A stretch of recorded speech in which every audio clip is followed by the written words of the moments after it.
Trying to make this boiler into a cutaway, I guess you could call it. So I was splitting it down the middle, split it all the way around, and I've got just about all of it done. But I think what I've got, it looks like these tie bars here, they go in at an angle and they actually come up into the crown sheet right here.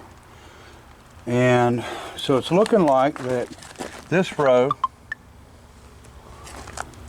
8 of them, go straight across into the other side. So what I'm going to do is I'm going to cut around one side of them. Once I get it apart, I can cut them in the center and then re-weld them back in the other half for the view. But what I'm trying to do is make just two split cutaways. One of them I'm going to keep, one of them I'm going to donate. I want to paint the fire part red or orange and paint the water part blue, and then put arrows in it, because this is a triple pass boiler, so the heat goes through it 3 times, and it's pretty neat how it works. For what it is, I think it would be a real efficient boiler. This is the one that the subscriber put me on up in Winston-Salem that was at an apartment complex. Now this actually would have heated a apartment, probably I don't know, 6 different tenants, I'm assuming. So it's pretty big buildings, and at least that many. So anyway, it will make a really good static display, or I might put a tongue on it and a little axle, and that way whoever gets it, or whoever I donate it to, if it's a organization, hopefully it's a STEAM, school organization, but I mean if it's a big, just a showground, something like that, then they'll at least be able to tow it. Which I might set it up where I can sit in the back of a pickup, who knows. But anyway, I think this thing was a little over 2,000 pounds, so it'd be about 1,000, or we'll split it in half. But anyway, I'm just about ready, but I'm going to cut these tie bolts out and see if that, because I can't get to them to actually cut them in half. And if I do that, I think the less damage I'd do would be to actually do it on the ends here, because I can always go in there and cut them and put them back together. So I think that's our only choice. So we're going to give it a try here and see what happens. All right.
Well, that sure worked.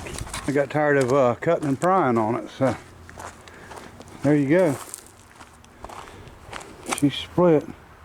And it don't look like, I don't know where them daggone tie bolts went to, but I don't reckon they come all the way across. So I don't think it matters really. It'll be okay. All right, so fire. All right, so the fire starts here at the crown sheet, and it would have went back. It would have went around these small tubes, up through, inside this chamber, back and up through, and out the back. So pretty simple, pretty easy, not real big. So it won't take up a lot of room, and we can actually probably cut this bottom off, and you can see the rust why I wasn't able to use this boiler, but we'll grind it, and we'll probably split a couple of them tubes and paint inside of them the red, and then of course everything in here will be red or orange or whatever, and then everything in there will be water. So we'll just keep it, you know, all the water separate, and then of course the outside of the tubes will be water. So just to try to show people how it worked, and then we can paint an arrow, maybe a little fire here with a arrow pointing and coming through and then coming back through, and that way it'll be pretty easy. And we'll build a little box on the back where the stack would have went, which it would have had one originally. So now this would have been gas, but we're going to make it sort of like it would have been wood, which it really don't matter. But there you go, it split good. It split better than I thought it was going to. I had it upside down and working inside of it, and it was hot as can be, but we got her. Here she is. All right, folks, been grinding and cleaning on this thing. We're going to try to have it ready to paint here in a little while. I'm just going to use Rust-Oleum over it. Primer, paint, mixed together. Well, it's supposed to be paint that you don't have to use primer for. But I think it'll hold up all right. So, if I can get all the scale and rust off, I pressure washed it really good. As you can see, the marks in there with the little pointy tip to get everything off, and now we're going to hit it with wire brush. A lot more grinding to do around the edges there. So the plan is to paint everything water blue, everything fire red, and I'm going to use the leftover paint from the stationary engines I painted for that I've got out front. I don't think I've shown them. I need to show them before the video's up. A Nagel and a Ajax, which is made by Farquhar.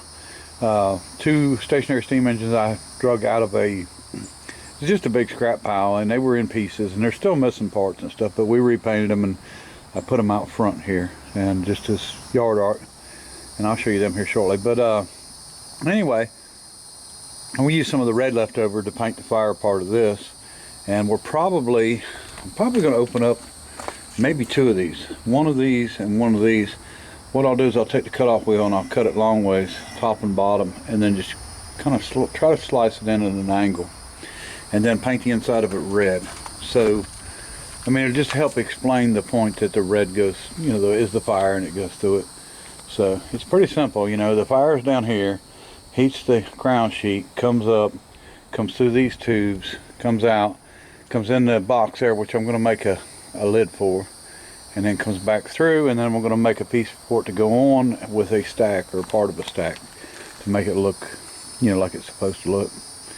And I think I've got some big 6-inch pipe. Maybe I'll just split one and just put half a stack on it to make it look like it, you know, a cutaway stack, and paint the inside of it red. And that way, you know, it's just a teaching tool, learning tool. So we're going to get back at it, and hopefully I can have some paint on before the end of the day. It's still early, so we got plenty of time, as long as I don't get called away too many times. All right, folks, we're getting there with it, but had to stop because I'm afraid a storm's coming, so we're going to get it covered up here. I've got this side just partially done, get the blue painted. I'm going to do white at the top for the steam, right about where the line should be, and then finish up the firebox red. Still may cut into one of these and do red, I don't know, we'll see. All right, folks, here's the backside, looking good. That's what my wife's been working on, so getting close. All right. Okay, folks, we're not completely done with it, but we're a good ways on. I'm going to let it sit a few days before I do anything else, do the trimming and stuff on it. Probably going to make a half door for it. I've got, you know, to repaint some and touch up some. And got a lot of runs and just little stuff that really don't matter, but I'm going to work on. Let me see, may make a half door for that also. That would be our firebox. I'd love to have found a grate to put in it. Now I know this was gas, but if we put a grate in it, then we could pretend like it was just a wood one, and that way people would understand it, you know, what we're doing a little more, because, you know, the main thing that we mess with, or I mess with, is firewood or coal. Excuse my shadow, I guess I put it in a bad spot. So I painted the bottom black, so that's the ash. Inside the water legs, or the mud legs, or whatever you want to call them, is blue. That one, and the top. And I got paint all over me, but so that's blue. Got more touch up to do, a lot of little touch up. And actually my cuts, my torch cuts, I think we're going to paint yellow so you can see where the cuts are compared to any factory edges, which there's not much for factory edges there, but just to make it, you know, stand out a little better. Now what I done was the white. I still got to do a little better job on my transition line. Everything above the water line where the steam was pretty, I don't know what you would call it. It was not really rusted as much as it was deposits, calcium, stuff like that, and it wouldn't come off. And so it's really rough, so it made it hard to get a good straight line. A piece of tape wouldn't stay on it. So I'm going to touch up some more on it. I done the blue, and then I done the white, and then I was going to go back and do the blue, you know, just to straighten things out a little bit, because I can definitely get them straighter than that. And then but I want everything to dry before I go to doing a lot of work on it, because anytime it's wet, then you get up there and touch anything, and then you got it all over you. So that's done. So as you can see, of course I explained it before, but you know, the fire is going to be in here. It's going to run this way, and it's going to get your ground sheet hot, and then it's going to come up, and it's going to come through these tubes. Now one of the things I wanted to do that I didn't do was cut away two of the tubes, one on the lower section, one on the top. We can still do that, and we can still paint it. It's not a big deal. So it comes in this way, and then into this chamber, and then up to the top tubes, and then all the way out. And then there's another chamber on this end, which I started building, I haven't got done yet, that will have a stack coming up for exhaust. And but I did get the legs done. I just bolted some galvanized on, and there's some holes there we can bolt it down. I don't have it level. It's in a terrible spot right now, but I was just trying to set it down so we could do a video. We got a cat doing a CAT scan on it. So she probably smells that paint and knows better than to get close to it. So anyway, there we go. Looks good. My wife painted all the outside, the black. Club or organization that is would like the other half of this.